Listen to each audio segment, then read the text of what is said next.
Imagine a film reel, locked in a dusty university archive for half a century. On it, a secret so profound, so heartbreaking, that it challenges our very understanding of America. Not a secret of government conspiracy or hidden treasure, but of a family. In the autumn of 1954, a documentary crew hiked into one of the most remote valleys of the Appalachian Mountains. They were looking for stories of vanishing American life. What they found, filmed in grainy black and white, was the Reddick family, a bloodline that had been completely cut off from the outside world since the 1830s. Their isolation was absolute, their way of life, frozen in the 19th century. But what the camera captured was more than just a historical curiosity. It was a biological and human tragedy unfolding in real time. The footage revealed the devastating, physical consequences of a single, terrifying vow made generations earlier, a vow to keep their bloodline pure. This is the story of the lost Reddick film, a mother's impossible choice, and the haunting question it leaves us with. How far would you go to save your children from the beliefs you were born into? If you're ready for a story that textbook history ignores, hit that subscribe button and join us. This channel is built on uncovering the human stories lost to time. And don't forget to give this video a like. It helps others find these crucial chapters of our past. Now let's get into it. The story begins where the roads end. It's October 17th, 1954, in the small mining town of Everts, Kentucky. Filmmaker Robert Henshaw and his small team are here on a mission to document communities so isolated they're vanishing from the American map. But their local guide, a weathered coal miner named Chester Mullins, mentions something else. He speaks of a rumor, a family tale passed down from his grandfather. Deep in the mountains, past every logging trail, there's a hollow where a family lives, a family no one has seen in living memory. They keep to themselves, Chester warns. They don't welcome strangers. For Henshaw's crew, hungry for a truly authentic story, this isn't a warning. It's an irresistible lure. They press Chester until he reluctantly agrees to lead them. You can see his unease even in the old footage, a silent tension that sets the stage for everything that follows. The journey into the hollows was a fight against the land itself. The October air was crisp and cold, the forest a brilliant tapestry of copper and gold against a steely sky. The cameraman, Donald Pierce, kept his heavy equipment rolling as they navigated paths where a single misstep could mean a fatal plunge. This wasn't a scenic hike, it was an expedition. For 4 hours, they pushed through thickets of oak and hickory, crossed icy streams cutting through ancient limestone, and followed a deer trail that seemed to lead back in time. Then, the forest simply opened up. They found a clearing that felt frozen in the 19th century. And there, as if the woods had been holding its breath, was the Reddick homestead. What struck them first wasn't what they saw, but what they didn't hear. The profound, heavy silence. No dog barked a warning. No chicken scattered. No hum of life at all. Just the wind in the trees and the beating of their own hearts. 3 log structures, hand-hewn and darkened by decades of weather, stood in various states of decay. The only sign anyone lived there was a thin wisp of smoke from a stone chimney.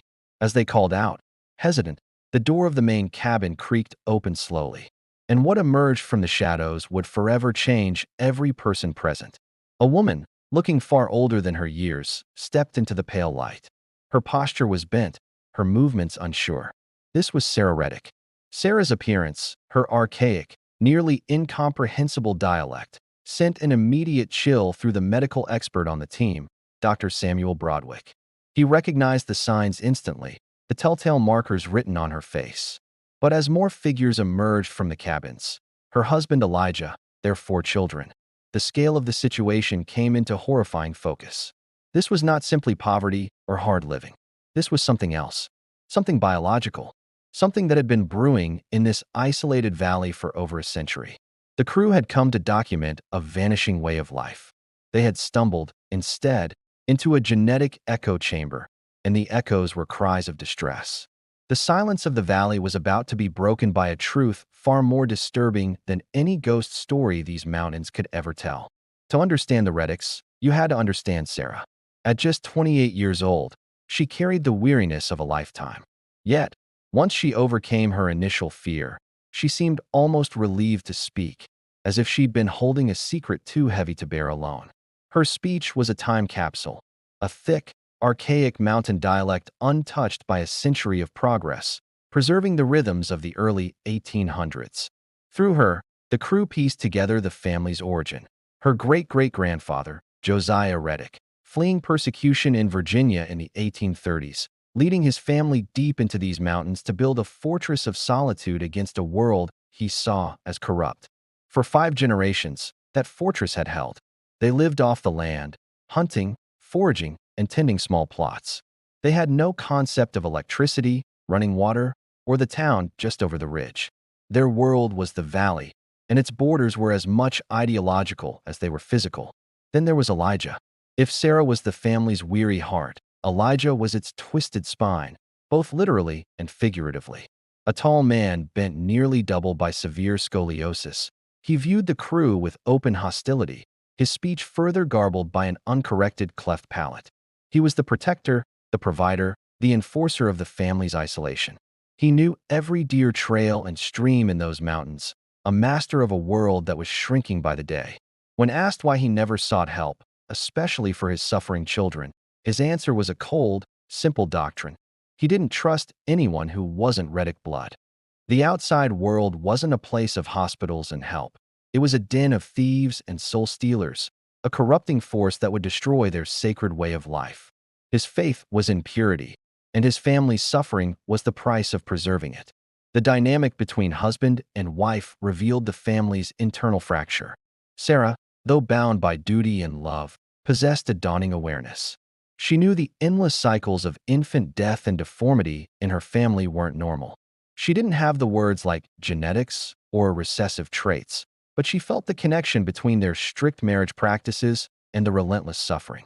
Elijah, in contrast, was a true believer, his body itself a testament to the very ideology that had deformed it. Their children lived in the space between these two worldviews, loved, yet doomed by the very rules meant to protect them.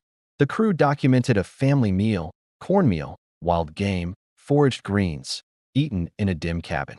It was a scene of profound survival, but also of profound entrapment. They were prisoners of a vow made 120 years earlier. By the second day, the crew's mission had subtly shifted. They weren't just documenting a vanishing community. They were witnessing a slow-motion crisis. Dr. Broadwick, with his clinical eye, was building a nightmarish family tree in his notebook. Robert Henshaw, the filmmaker, grappled with a human story more complex than any legend. And Sarah Reddick, looking at the strange men with their magical equipment, was beginning to quietly question the walls of her world. The crew had come as observers, but their mere presence had become an intervention. They were now faced with an impossible question. Having seen the truth of this family's suffering, what, if anything, was their responsibility to do about it? Dr. Samuel Broadwick, the university physician, didn't need a lab report. All the evidence was written in the family's faces, in their bodies, in the heartbreaking arithmetic of their history. As Sarah spoke, he began to sketch a family tree in his leather journal. It wasn't a tree with sprawling branches reaching outward. It was a closed loop, a twisted knot. It started with Josiah Reddick and his wife, Rebecca, who were themselves first cousins. Their children married each other. Their grandchildren married each other. For over 120 years, the Reddick gene pool hadn't been a pool at all. It was a tiny, stagnant pond, the same water circulating again and again, concentrating everything hidden beneath the surface. By the time Sarah was born, she shared more DNA with her husband Elijah, who was also her first cousin, than regular siblings would. The scientific term is a coefficient of inbreeding, and the Reddicks levels were off the charts, akin to tightly controlled experimental animal populations. This wasn't just isolation, it was a voluntary genetic siege. The physical toll of this siege was evident in every member of the family, but it was the children who bore the most visible scars. Thomas, the eldest at 14, had a spine curved like a question mark and walked with a painful limp. One arm withered at his side. Jacob, around 10, was mostly nonverbal, his eyes set wide apart, his fingers curled at odd angles. The younger two, Martha and Samuel, showed slightly less severe physical signs but clear cognitive differences, extreme anxiety, repetitive behaviors, a struggle to connect. But here was the tragic nuance. These were not just damaged children. Dr. Broadwick noted with a scientist's awe and a human's sorrow that they had adapted. Thomas could identify every edible plant in the valley. Jacob communicated through an intricate system of gestures his family understood. They had developed a fierce intelligence for survival in their specific, shrunken world, even as that same world had doomed them from conception. Beyond the obvious, the crew documented smaller, chilling details that spoke of generations of genetic compromise. Extra fingers, fused digits, clouded eyes from early cataracts. Sarah spoke of the constant shadow of infant death. Most babies didn't survive their first year, a fact stated with a grim familiarity that shook the outsiders to their core. Her own mother died at 32 from complications. In the smaller cabin, her Aunt Ruth had borne 8 children. Only 3 lived. The family accepted this carnage as one accepts bad weather, as a tragic, unchangeable fact of life. They had no framework to understand that the storm was coming from within, from the very blueprint of their being. Their doctrine of purity had, with cruel irony, become a recipe for profound biological corruption. Watching the footage, you see the crew's demeanor change. The initial curiosity hardens into a grim, weighty understanding. They are no longer just filmmakers or doctors. They are witnesses to a slow-motion disaster. Each child's laugh during a simple game, each moment of tenderness from Sarah, is now framed by this unbearable context. These children represent both the incredible resilience of human biology, the sheer will to live against staggering odds, and the devastating price of violating a fundamental law of nature, genetic diversity. The Reddicks were a living, breathing lesson in a science they would never comprehend. And the most pressing question in the hollow that October was no longer about what they were seeing, but what on earth they could possibly do about it.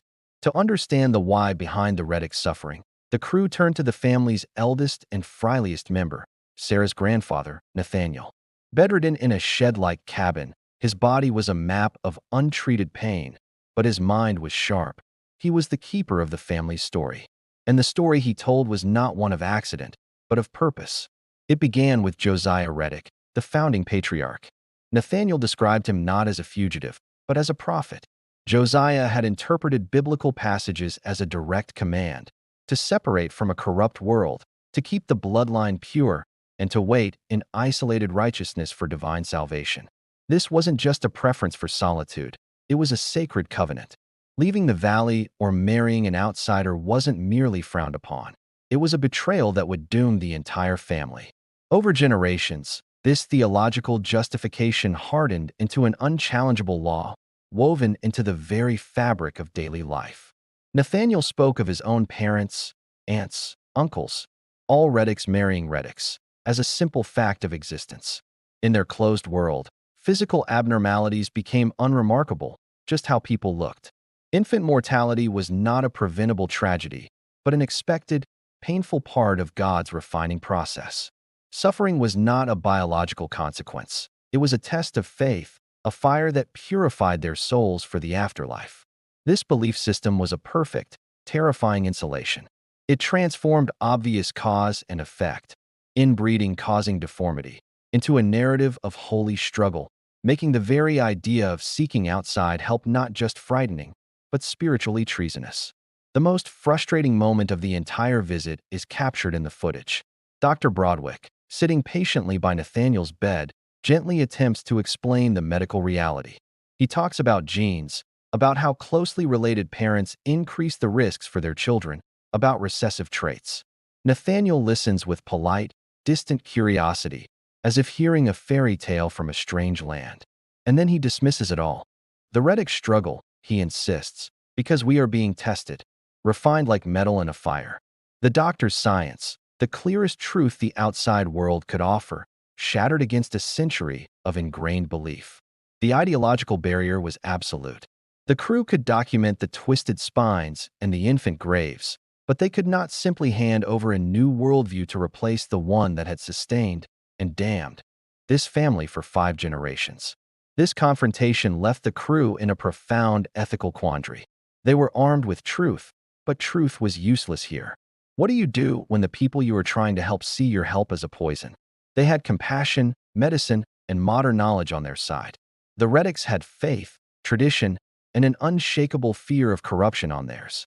As they left Nathaniel's dark cabin, the weight of the situation settled on Robert Henshaw. He was the leader. He had to make a decision. Should they simply leave, archive the footage as a tragic curiosity, and let the Reddicks story continue its grim, predetermined course? Or did their duty as human beings demand they act, even if it meant shattering the very family they hoped to save? The valley's silence was about to be broken by a choice with no easy answers. On the third day, Robert Henshaw made the decision that would define the entire expedition. He gathered the adults and, through a mixture of simple words and careful gestures, made his proposal. The children, Thomas, Jacob, Martha, Samuel, they needed help that the crew could provide. They would take them to a proper hospital in Lexington. Thomas could get braces, maybe even surgery for his spine. Jacob could see specialists. Martha could have nutritional care. They framed it as an act of mercy, a chance to alleviate suffering. For Henshaw, it was the only moral choice. How could you witness this level of need and just walk away? But in doing so, he fundamentally misunderstood the Reddick family's world. He saw a medical emergency. They saw an attempted kidnapping. Elijah's reaction was instantaneous and terrifying. He erupted, his twisted body shaking with rage, shouting in his thick, garbled dialect. No Reddick child would ever leave the valley. Hospitals were not places of healing. They were places where outsiders murdered people and stole their souls. His fear was absolute, a lifetime of indoctrination exploding into protective fury. The camera captures Sarah in the middle, torn apart. Her face shows a desperate, aching desire to say yes, to grab this lifeline for her children. But Elijah's rage and a lifetime of doctrine held her back. She dissolved into silent, helpless tears. Even from his sickbed, Nathaniel's voice wheezed out in support of Elijah. Accepting outside help would break the sacred covenant, the very foundation of their existence. The standoff threatened to turn violent.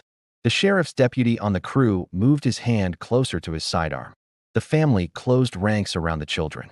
Henshaw's well-intentioned offer had become a crisis. It was Dr. Broadwick who found the fragile off-ramp. He stepped forward, the calm scientist. Forget taking them away, he suggested. What if they just came back? They could bring medicine, supplies, knowledge, help them right here in the valley. This compromise, this smaller intrusion, was something the Reddicks could just barely stomach. Elijah remained deeply suspicious, a low growl in his presence, but he didn't outright refuse. A tense agreement was struck. The crew would leave and return in 1 month with aid. It was a temporary peace, bought with a promise. As they packed their gear for the long hike back to civilization, Sarah Reddick did something extraordinary. She pulled Robert Henshaw aside, out of Elijah's earshot. The camera captures this moment, but without sound. Just a woman speaking urgently, her eyes pleading, gesturing toward her children. In later interviews, Henshaw revealed what she whispered. She knew. She knew something was deeply wrong, that marrying within the family was connected to the babies dying and the children suffering. She didn't understand the science, but she felt the truth in her bones. Her final words were a secret, desperate plea. Find a way to help us, even if the others say no. With that haunting request hanging in the cold air, the crew departed the valley on October 20th, 1954. They carried with them not just film canisters, but the crushing weight of a mother's stolen hope. The promise was honored. Just over a month later, on November 23, 1954, a much larger team trudged back into the mountains. This was no longer a documentary expedition. It was a relief mission. 12 people, including Dr. Broadwick, 2 more physicians, nurses, social workers, a county sheriff, and Henshaw with his camera, all laden with medical supplies, food, and winter clothing. Their guide, Chester Mullins, was quieter than ever, his reservations about forcing help palpable. The November weather had turned hostile. Early snow dusted the high ridges, and the cold bit through their coats. But they pushed on, driven by a sense of urgent, moral duty. They reached the valley just 2 days before Thanksgiving, anticipating a difficult but hopeful intervention. They were prepared for resistance, for negotiation, for a long process of building trust. They were not prepared for what they actually found. The Reddick homestead was silent in a way that screamed. No smoke rose from the chimneys against the gray sky. No one watched from the cabins. The profound silence of their first visit had returned, But now it was absolute and empty. The sheriff called out, announcing their peaceful return. Only the wind answered. The door to the main cabin stood slightly ajar, creaking on its hinges. Drawing his weapon as a precaution, the sheriff entered first. The interior was cold and barren. Not just empty of people, emptied of everything. The furs, the cooking pots, the tools, even the few precious photographs Sarah had shown them were gone. The fireplace was cold, its ashes days old. A deliberate, total erasure. Panic set in. The team fanned out, checking the other structures. All were empty, abandoned. In the muddy ground, they found tracks, multiple sets of footprints, small and large, heading deeper into the most remote, inaccessible reaches of the mountains. The sheriff organized a search party, and for 3 days they pushed further into the wilderness, calling out names, leaving caches of supplies and notes. But the trail vanished on rocky slopes, swallowed by the vast, indifferent forest. The mountains gave back nothing but echoing silence. As the weather worsened into a true winter storm, risking the lives of the searchers, they made the agonizing decision to withdraw. They had come to save a family, and instead, they had driven them into the abyss. Robert Henshaw's final shot of the Reddick story is one of the most haunting pieces of footage in existence. It's a static, lingering take of the main cabin, its open doors swinging gently in the cold November wind. Snow begins to dust the threshold, covering any last trace of footprints. It's an image of profound abandonment and defiant choice. The Reddicks had chosen the certainty of suffering in their own world over the perceived contamination of salvation in another. They vanished back into the myth, leaving the modern world with only chilling questions and a silent film reel. The mission had ended in total, devastating failure. The family, and the truth of their fate, now belonged entirely to the wilderness. Back in the world, the story was quickly wrapped in bureaucratic silence. The university that funded the expedition, faced with the raw, disturbing footage in Dr. Broadwick's alarming report, made a decision. This material was too sensitive, too potentially exploitative. It wasn't just a documentary. It was a medical and private tragedy captured on film. To release it publicly would be unethical, they reasoned, a spectacle of a family's suffering. So, they locked it away. The film reels were cataloged, labeled as restricted archival material, and placed on a shelf. Access required special academic clearance. The official story became a vague newspaper item about an isolated mountain family. And then, nothing. The Reddicks were filed away, becoming a ghost in the university's basement. For nearly 50 years, that's where the story lived, in whispers and footnotes. Occasionally, a researcher studying Appalachian genetics or extreme cultural isolation would secure permission, view the grainy films in a dim library screening room, and write a dense academic paper. These papers spoke of coefficients of inbreeding and genetic bottlenecks, clinical language that sanitized the reality of Thomas's limp or Sarah's tears. The Reddick case became a secret handshake among specialists, a known but hidden benchmark for the consequences of human isolation. The family's fate was the subject of macabre speculation. They died that first winter. They found an even deeper hollow. They simply dissolved into the mountains they loved. The truth was, the world had moved on, and the gatekeepers had decided some secrets were better left in the dark. The lock was finally broken not by an institution, but by a single curious graduate student. In 2003, Jennifer Morrison was at the University of Kentucky, digging through archives for a project on Appalachian social history. She stumbled across the cryptic, restricted listing for the 1954 Henshaw expedition, Reddick family. Intrigued by the secrecy, she applied for access. When the films finally flickered to life in front of her, she wasn't just a researcher anymore. She was a witness. The shock was visceral. This wasn't dry data. This was a profound human document, a devastating piece of American history that had been erased from public memory. She saw the love, the fear, the suffering, the humanity that clinical papers had stripped away. Jennifer made it her mission to bring this story into the light. Her advocacy worked. The footage was digitized, and in 2005, excerpts were shown at an academic conference. The reaction was seismic.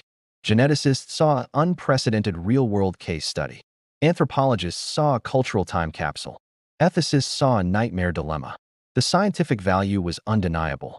By 2007, the full documentary was released to academic institutions. But this was the age of the internet. Containment was impossible. By 2010, clips had leaked online, and the Reddicks were discovered all over again, this time by a global audience. The ethical debate reignited with ferocity. Was this a vital educational tool or a gross violation of a family's privacy and dignity? The world was finally asking the questions the archive had tried to bury. And just as that debate reached its peak, a message arrived that would change everything. The universe, it seemed, had other plans for the Reddick family's story. In 2012, as the ethical debate over the leaked footage raged online, an email arrived in the inbox of a researcher who had published on the Reddick case. It was from a woman in her late 50s. Her claim was so extraordinary it was initially met with deep skepticism. She said she was Martha Reddick, the tiny, anxious little girl from the 1954 film. She had a story to tell, and it was one that would rewrite the tragic ending everyone had assumed. The researchers were cautious. They'd heard from conspiracy theorists and frauds before. But this woman was different. She wasn't seeking fame or money. She spoke with a quiet, painful specificity that cut through doubt. She had documents. She had photographs. And she had a body bearing the unmistakable signature of her ancestry.